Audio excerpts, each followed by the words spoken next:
Okay, what's going on, YouTube? This is PNG Media News back at you again with another interview. Today, you're in for a real treat. I'm doing an interview with independent investigative journalist Paul Mulholland. He's going to be talking to us about an article that he did on the whole facial abuse genre.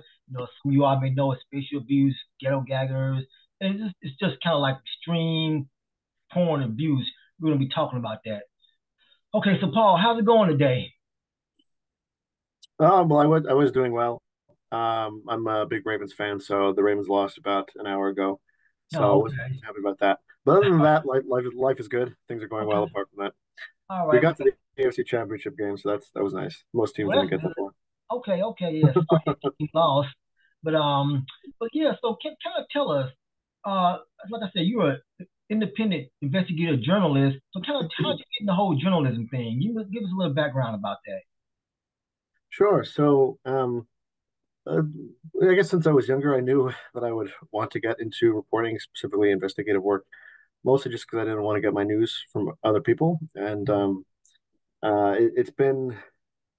it's an interesting job because you get to kind of like explore new information that other people haven't done already. And you're providing something new to other people. So it's really the only thing I wanted to do. Mhm. Um, my first job out of college, I covered homicide trials and hearings in Washington, and that was part of a fellowship program. And so I was able to take a series of classes on investigative reporting. It was with a reporter from the Tampa Bay Times called Alexandra Zayas, who was one of my main mentors that kind of helped me in, so some of the ropes of this work. So I started doing some of my own independent work, a lot of it with film. So covered a lot of protests and riots over the years, the George Floyd protests, the J6 riot at the Capitol, and then writing various stories of different social movements like conspiracy theory movements, police brutality stories, and then most recently this story on facial abuse and ghetto gaggers, and they produce other brands as well. And the well, I guess I'll let you Okay. Yeah, we keep definitely going in gonna the get direction. definitely gonna delve deep into that. Before we do, so just a couple more things about your journalism. Like, what were some of like being an independent journalist? Is there ever any like conflict between like mainstream media doing their stories and you come up with an alternative story? Is there ever any pushback or anything like that? Not really. Like when you're trying to get investigative work published, and this I published independently because I kind of wanted to have control Mhm. over it. You're trying to do something different, something that their staff writers haven't done, or to try to beat them to a story. So I did try to distribute the story on facial abuse widely. I got some interest, but the main concern was that a lot of these newspapers have tight editorial budgets. They Mhm. didn't really have money to pay me for it, or they didn't have the time to have an editor sit down and fact check every single point. Well, I got some interest from NJ.com. They actually came pretty close to publishing it. The Daily Beast bid on it too.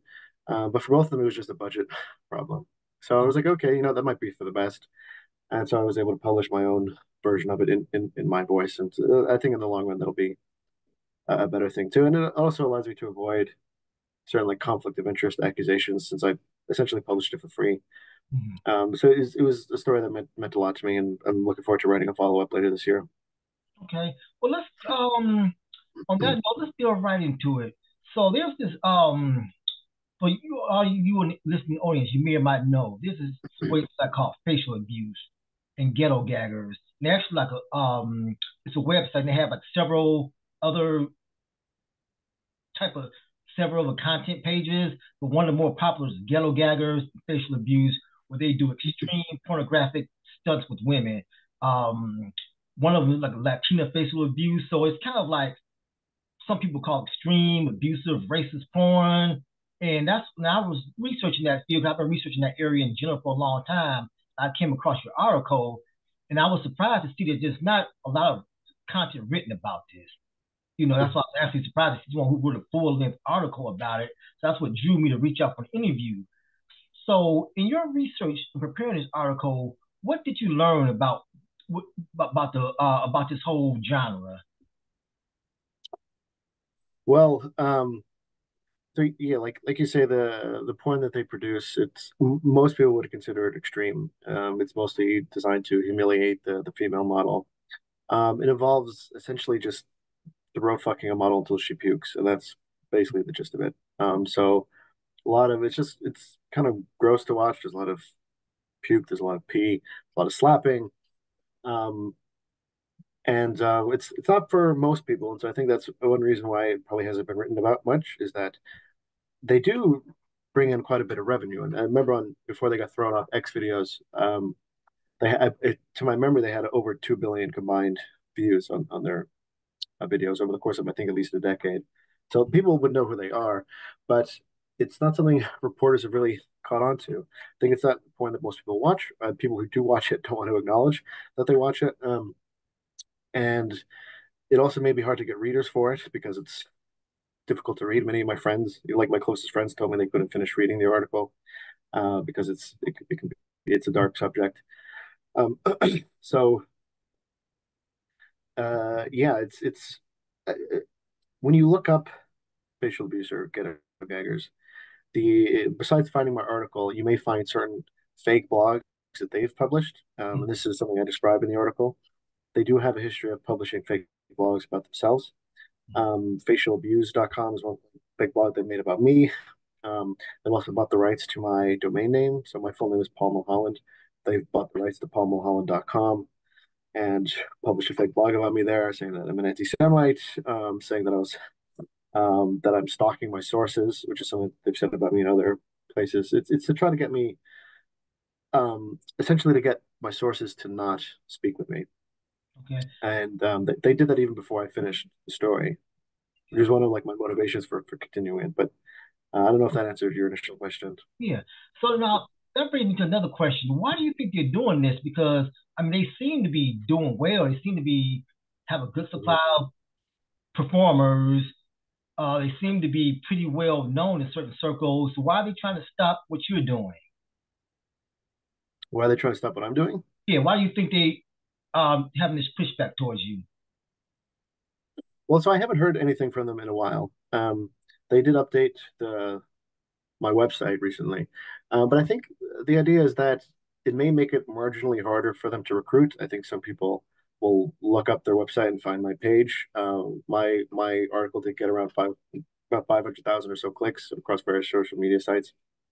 So I think they may be getting asked about it. Um, and so that may just make their lives a little harder. Okay. But they're still doing all right finding models. So I think some of it is the main owner Donald Vollenweider, who's someone who I know. I used to text him a lot while I was working on the story. I haven't heard from him in probably about a year now. He is he's a difficult man to read or to understand, and I think he's just kind of obsessed with people who criticize him. The way he's retaliated against me, the way he's retaliated against Felicity Feline, who's a former model of theirs. And I also I told you, I anticipate you'll probably get weird comments in your sent to you by some means. I think he's just sensitive to criticism and doesn't like it. And so some of it, I think, just his own personal personality, who he is as a man. Okay. Now, now, what, to your knowledge, what type of people are these who produce this content? And like as far as not the performers, we're gonna get to them, but as far as the ones who make this content, the guy performers, what type of people are they, from what you know? So I don't know all of the directors because the directors appear off camera. So there's some people who I know by their stage name, like Jimmy Hooligan. Couldn't tell you much about him. The only owner or producer that I do feel like I do know well would be Donald Vollenweider. So the company that owns Facial Abuse is called D&E Media. And I'm pretty sure the D just stands for Donald, as in Donald Vollenweider, and the E stands for Ernie Rossi or Ernest Rossi, who's the other owner. Couldn't tell you much about Mr. Rossi either, except that he files a lot of DMCA requests and says he's the CEO of the company. But what can I say about Donald? He is, I think, the main inspiration behind a lot of the racist material that they make. Um, I know he told a friend of mine that a video they made where one of the white performers appears in blackface that that was funny, that he did it because he thought it'd be funny. He seems to be the brainchild behind a lot of that stuff. I know he's also very conservative. He believes in like any Republican conspiracy theory that you can name that, the election was stolen, et cetera, et cetera. He's not a very interesting man, and I'm not sure how else to describe him. Um, he can be difficult to talk to. I don't know. He's just like a conservative guy from New Jersey. Okay. There's not much else to say about him, honestly. All right. And then, as far as you know, the type of women who do facial abuse or ghetto gaggers, what type of performers do they content? I mean, do they attract? And how do they get these women to perform? Right. So on Ghetto Gaggers, most of them aren't, or very few of them, later get into the industry in any significant way. For most of them, facial abuse is just kind of like a dead end, and that's true for well, facial abuse and Ghetto Gaggers. For most of them, it's just like a dead end spot. They may perform for them multiple times. Very few of them were famous beforehand, and those who come for the first time usually end there. There's some exceptions to that, um, but usually they're not able to transition and actually make it important. So some of them I know from speaking with them um, were struggling with money at the time. I know Vollenweider indicated to me that some people just do scenes when they need money, like they'll just come every month when their rent is due. Um, I had another source call me after I published the article that said she um, did the scene because she was facing an eviction notice. So there's a lot of economic desperation that goes into it.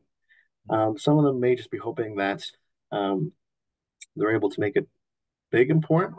So I know from some of the recruiting websites that there is like a pipeline. I know what are they called? Forget the name of the company. It's like the porn. It'll come to me. But there's a recruiting network that they use to find models, and many of these models, frankly, just aren't as beautiful as some other women in porn are, just to put it bluntly. Okay. And I think they're hoping that facial abuse will be their break or their way to get traction for their OnlyFans. And so they do it for them. Honestly, it's a lot of women who struggle to be successful in more mainstream porn who will end up doing ghetto gaggers or facial abuse. Okay.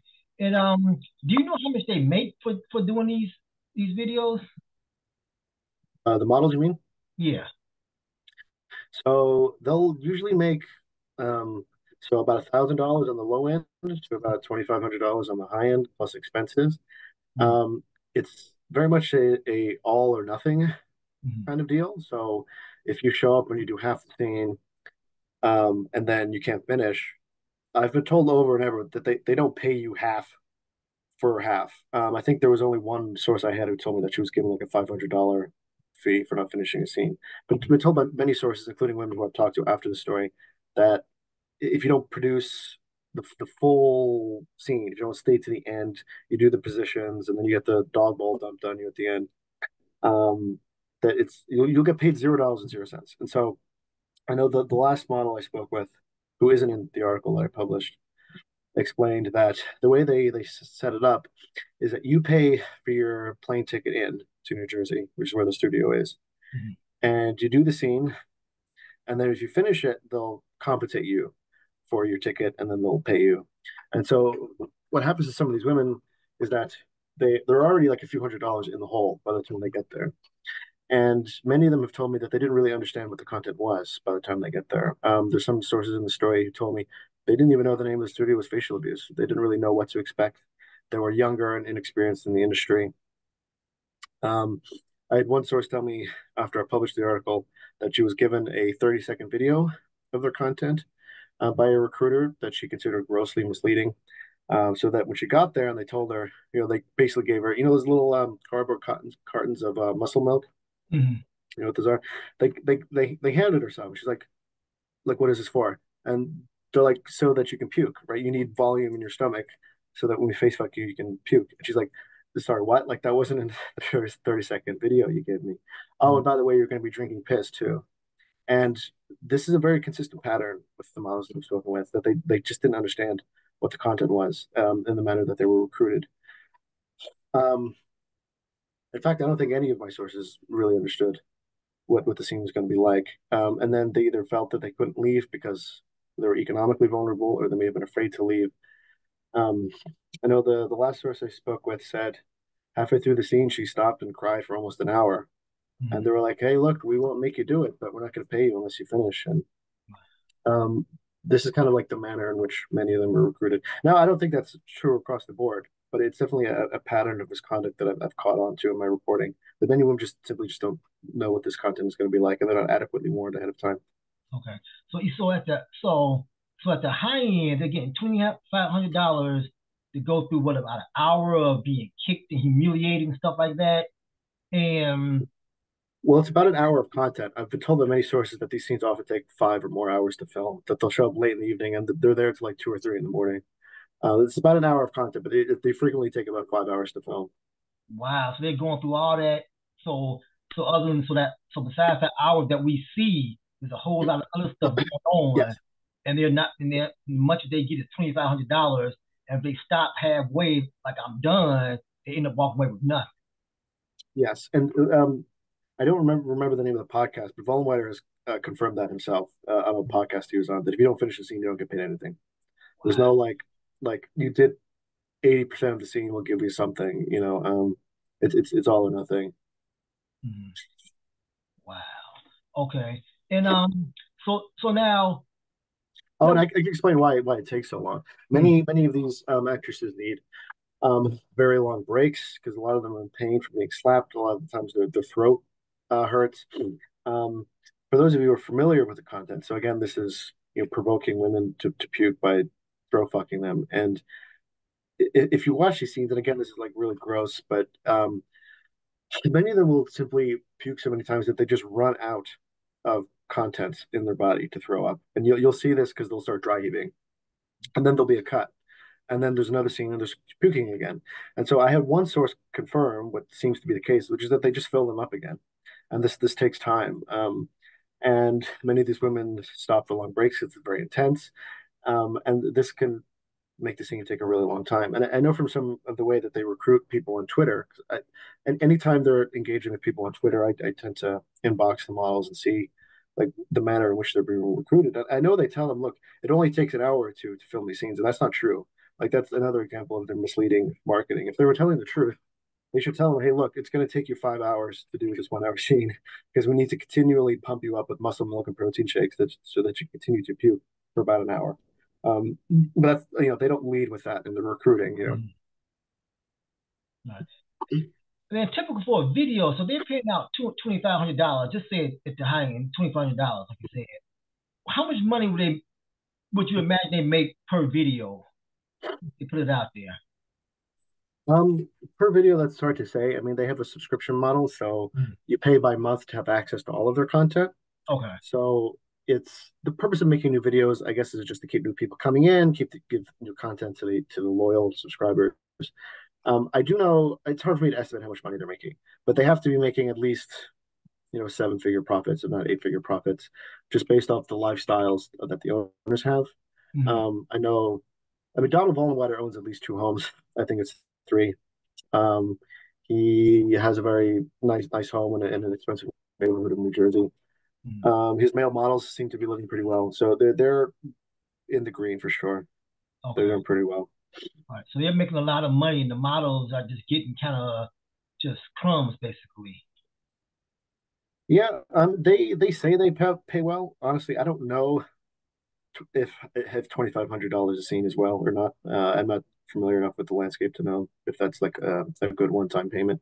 But you would only make $2,500 if you were uh, unusually good looking or already established in the industry, which is not most of their models. Like the one model who told me she got paid, I think 2,000 or $2,500, she had already been an established porn star. Most of the other models are making, yeah, probably about 1,000 to 1,500, the ones who are lesser known. Wow. And now I did talk with, I was able to reach one model. She pretty much told me the same thing. She said, well, they told her if you want to get $2,500, you have to do everything, you know. Or that, yeah, Yeah, yeah. then she said at the time she did her video, she said she went longer than anybody else.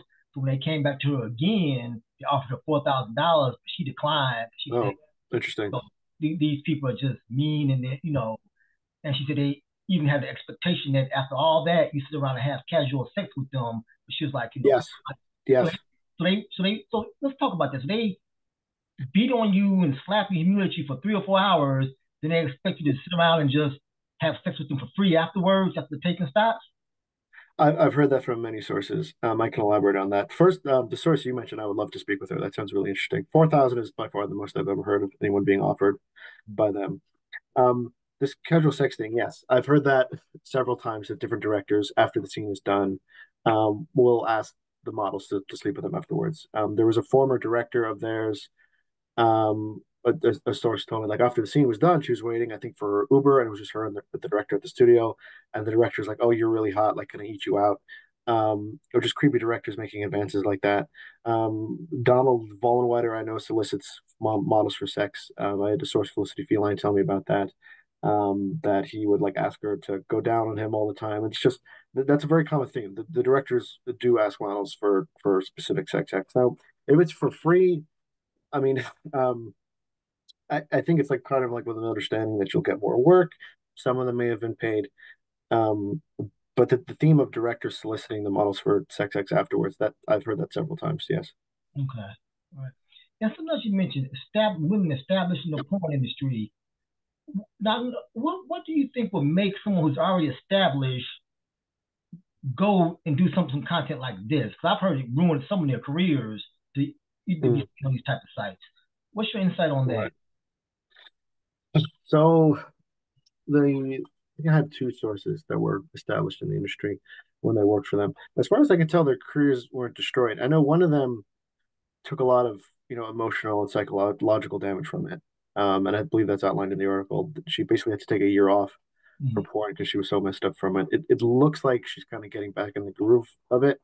Um, but I can tell, like, I haven't spoken to her in a while, but I can tell when I used to speak with her that she's really, really, really hurt and really damaged Mhm. by the scene that she did. Those are the only two women who were established in the industry that I spoke with. I know there are others. I haven't been able to contact them for different reasons. Sometimes they just don't pick up the phone. Mhm. Uh, I can't think of anyone whose career was destroyed. There may be some examples of that. It's Mhm. more so up and comers who do facial abuse and then don't go anywhere after that. Okay. Maybe they bring some traction to their OnlyFans, but a lot of the newer performers who start with facial abuse or with ghetto gaggers, they stop there. That's typically how it goes. Okay. Okay. And to your knowledge, like when these women do these things, are they stigmatized later? I mean, 'cause I know you mentioned that one model who said, she had some psychological abuse. Is that common for people to like regret this type of work, or Well, I know if every single woman who I think was in a scene that had red flags of some kind, or who I think their consent was ignored just from watching the scene, if every single one of them agreed to do an interview, they would have been a lot more than four sources in the article. I probably would have been 20 plus.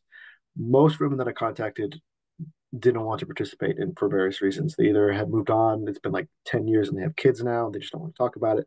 Other women, it's just re-traumatizing and they just don't want to relive it. Um, they don't want to recall what happened to them because it's so dark. And I heard that many times, women saying like, "Look, I respect what you're doing, but I can't talk about that, or I can't put it in writing because I have kids now, or my husband doesn't know about it." And uh, by far, the first and second and third obstacle to my reporting was the stigma that sex workers face and that survivors of sexual assault face. It took me over 2 years to do the reporting, and there's only four sources in the story. And the main reason for that is because the women who I talked to just didn't want to participate. okay. So even though they've done the video and it's out there, reliving and talking about it, something that's just traumatizing for them. Yeah, because in order to answer specific questions, you kind of have to get back into the memory, kind of like relive it. Okay, like what time did I get there? Okay, and this was the director, that was the star, and this is how the scene went. Oh, and then this surprised me. And you just have to kind of bathe in that memory, and a lot of women just don't want to do that. Okay. Um, and that's something that's hard for me to relate to, but it was, like I said, the main obstacle in my reporting. Okay. All right.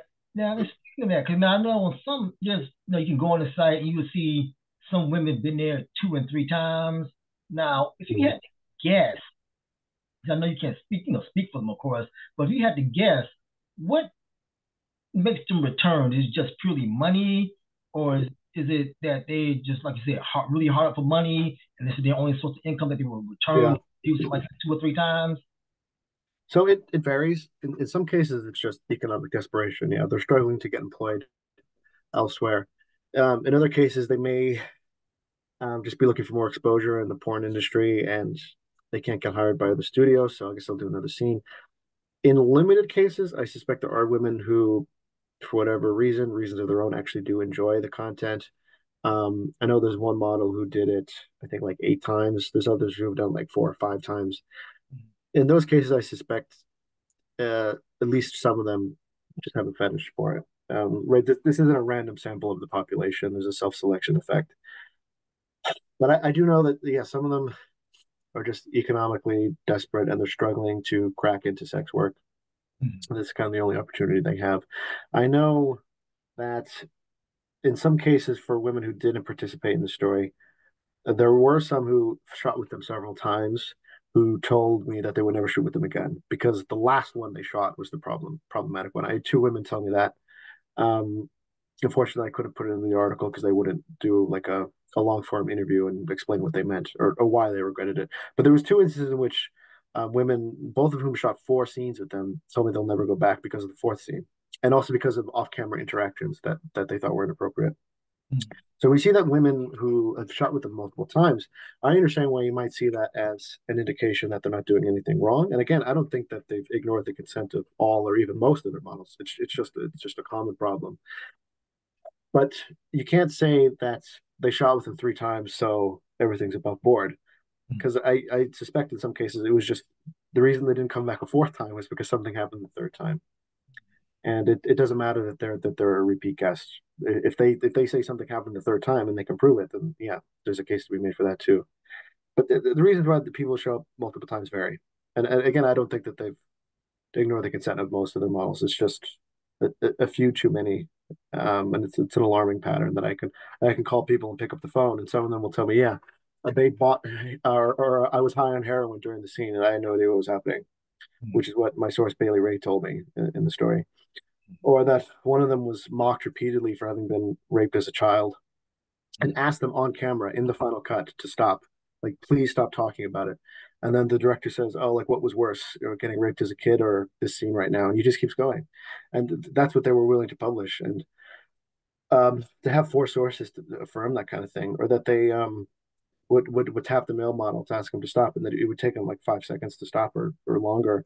Or that the bruises on these women's bodies to their face, women telling me that they saw stars, that they struggled to walk afterwards, that their shoulders were in so much pain that they struggled to put a shirt on. I had one source who I spoke with after the article told me that when she returned to work after her scene, when her coworker saw her, that they cried because she had so many bruises in her face, her eyes were so black, and she couldn't conceal it with her makeup. That her friends wept when they saw how badly they beat her. These women are really Um, getting beat up doing this. yeah, and you can see in the scenes that they're actually being slapped really hard. It's not like a glancing blow, something that you can make sound loud, but isn't really that much contact. It's really, really hard contact. And over the course of their studio, I think they started around 2003.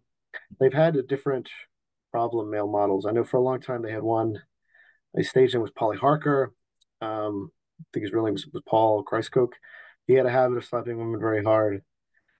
And right now they have a male model.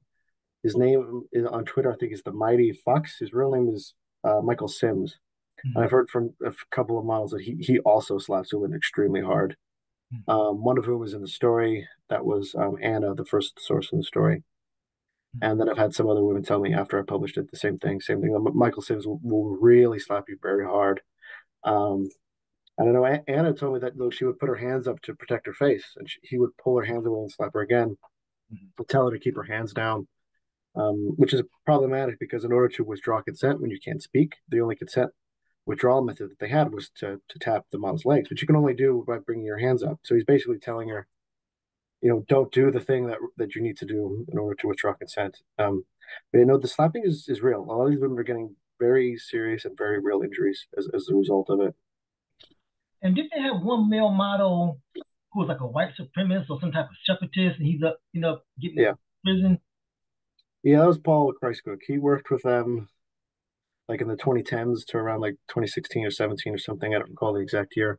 But he left and he moved to Idaho and he was in contact with a Marine at a base in North Carolina, and they were making weapons illegally, sending them through the mail, and paying for it with Venmo, and really, really smart stuff.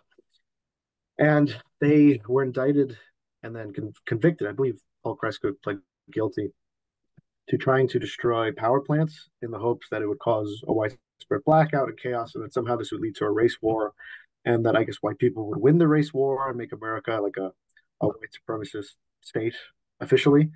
Um, and the FBI got to him before he could do that. He was also stalking Black Lives Matter protests in, I believe it was Boise, Idaho.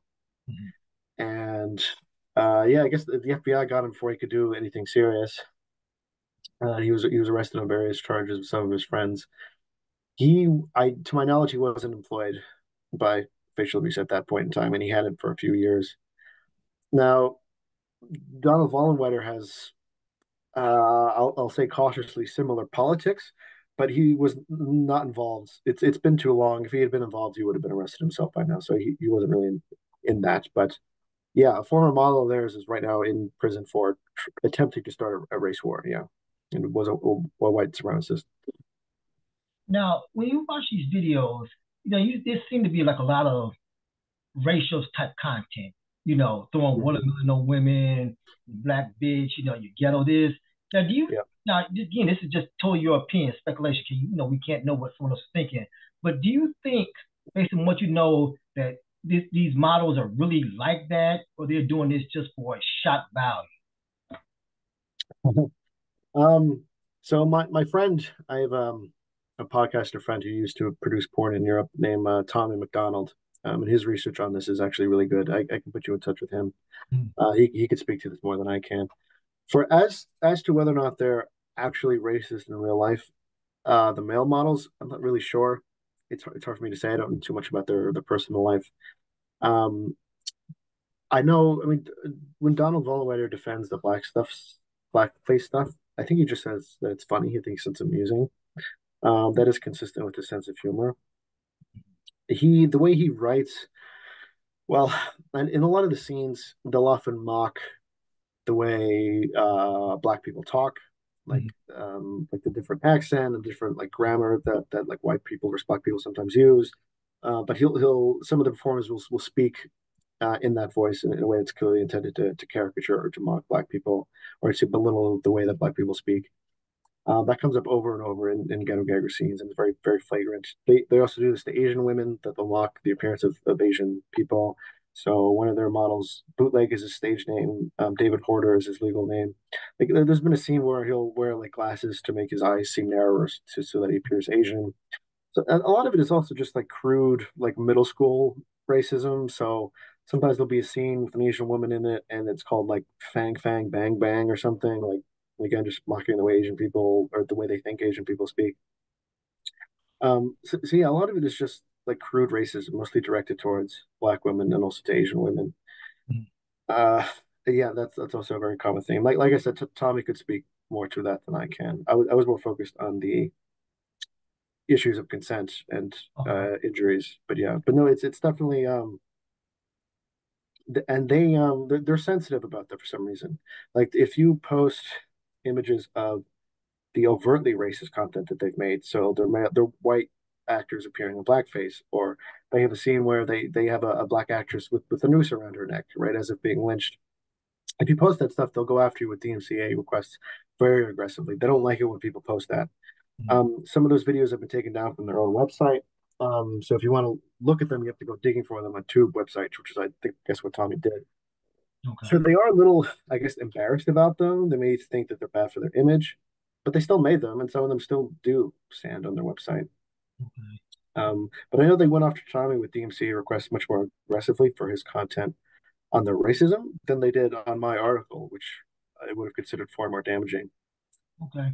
to their reputation than anything Tommy did. Okay. Now, a few more things as we wind down. So I want to ask you. um now out of like I said, again they have like one company and they have like several different I guess smaller companies, Ghetto Doorway, Ghetto Gaggers, Latino facial abuse. Bob, Mhm. from what you know, which one garners the most attention? Which one is like their biggest draw, would you say? Um, I believe it's facial abuse first and ghetto Gary second. Okay. They also have a lot of defunct websites that don't run anymore. Like they had one called Radical Jislam, which is supposed to mock Muslim women. Mhm. They had one Yellow Discipline, which was just all peace stuff. I don't think those websites are defunct anymore, or that I don't think they're operational anymore. They have another website called Latina Abuse, which for the longest time I thought was defunct because they hadn't put anything on it in over a year, but they just published something on Latina Abuse recently. Um, and also, if you get inboxed by them on Twitter, it'll be from the Latino Abuse Twitter account. That's the one he'll use. I know after I published the article, anyone who liked it or retweeted, he would inbox them from the Latino Abuse account saying that I was like a fake journalist. Because I guess he doesn't understand that when you inbox someone from an account called Latino Abuse, that this might be damaging to your credibility. It's not exactly a good first impression to give someone. Like, hello, my name is Mr. Latino Abuse. Let me tell you why this other guy shouldn't be trusted, right? Um, so yeah, they operate many websites, but Official Abuse and Ghetto Gaggers are doing too. Okay. And then, and what type of, and I don't know, you may not have information on this, but like who watches this? Like, what type of people are the largest draw, I would ask, I guess. Yeah, that's hard for me to gauge because I don't have access to their customer data. For Mhm. the people who were critical of my article, which wasn't many people, or the people who engaged with them on social media, I mean, there's not. It's hard to say anything specific about them except that it's probably mostly white men, Mhm. and they do seem to have a more misogynistic outlook that this is what women are, this is what women are for. Um, that's just the impression I get from some of the comments that they make, or that they're very disinclined to give women's comments any credit. So, like in my reporting, where the women tell me that the consent was not respected, that they were injured, I'll get some comments that they know what they were doing, or they're lying, and they're just despite the depth of the reporting, they're just not going to believe anything that a woman says. So that's the gist. I think it's just men, mostly white men, probably don't have a positive view of women. It's hard for me to be more specific than that. Okay. And earlier on you mentioned that they were thrown off one website. So they were so that's xvideos.com. There were most of their free sample clips, like 5 to 10 minute clips for promotional purposes, were on Xvideos. Um, they were suddenly removed from there, Okay. and I don't think they withdrew their videos. The impression as I get is that they were removed, and they were removed from Pornhub around the same time. Okay. And um, I reached out to Xvideos to ask them why this was the case, and I never heard back. So I suppose it's possible that they voluntarily removed every single one of their videos from those websites. I don't think that's what happened. I think they got removed for violating the policies of those websites. At least that's the impression I get, but I haven't been able to confirm that. Okay. So is there any type of in your research, is like is there any type of push? Because I know it's like some people will mention how bad their content is and stuff like that, but have there ever been any type of organized pushback against them or Um, Not that I'm aware of outside of my reporting and okay. some of Tommy's work. Um, there's some things going on in the background that I can't really comment on, but I am working with certain nonprofits and other political actors to make more progress on this. I don't want to be more specific than that because there's other people organizing against them too Mhm. that would probably prefer if I didn't talk about them. Okay. But yeah, outside of this article, no, there's not a lot, unfortunately. I know I did receive a lot of emails after I published it from other sex workers who had considered working for them, who told me that now they won't. So I know that they have lost some potential recruits as a consequence of the article. Um, and so that's good to see. And it's also good, I guess, there's some people who maybe won't watch them now because of it. Okay. All right. Well, as we close, I do want to, for journalistic sake of journalistic integrity, I would like to offer anybody, whether it be a director, a male performer, or a female Mhm. performer, who interacted on any of these sites, face abuse, ghetto gaggers. I will, if you want to reach out to me, I would love to have you on my platform, give your side of it. If you want to say everything that was talked about was he was total bullshit, I'd like for you to come on and just present why it was. If you want to say everything that Mhm. you heard was total agreement, come on and say why you agree. So once again, anybody, whether it be a director, the owner, a male or female performer, if you want to come on my platform and share your insight, you are more than welcome. Hit me Mhm. up, drop a line in the comments, get me at my email, and I will be more than happy to put you on. I don't want to be just one-sided. That's I'm trying to be a journalist and just to show the information. So if Right. you agree or don't disagree with this content, you have a free platform to come on and share your views. So with that being said, any last comments you'd like to drop? Well, first of all, thank you so much for taking time out your day to come on, especially after your team lost and everything. Perked up. I needed to take my mind off of it. Oh, okay, cool. So I really appreciate you taking time out your busy day. 'Cause I know being an independent journalist, it's hard work. Mhm. So take time out your day, spend an hour with me. I truly appreciate it. Any last comments you'd like to give to the audience? Well, I mean, thanks for having me. I consider this part of my job, not a distraction from it, so that's quite all right. Let me know if you have any success with having them on, because I tried to interview them, all of them, for a very long time, and they all declined. So I'd be very envious if you're able to get them on. To your audience, I would invite you to read the article. Hopefully, Michael put it in the description. It may take you a while to read; it's kind of long. But give it a read, spread it around. A lot of the material, like I said, it has done a lot of physical and psychological damage to the women who were involved, and I hope that you'll think about that if you watch this kind of porn. That um, many women are still hurting very badly from the scenes that they did, and I know that because I've interacted with many of them.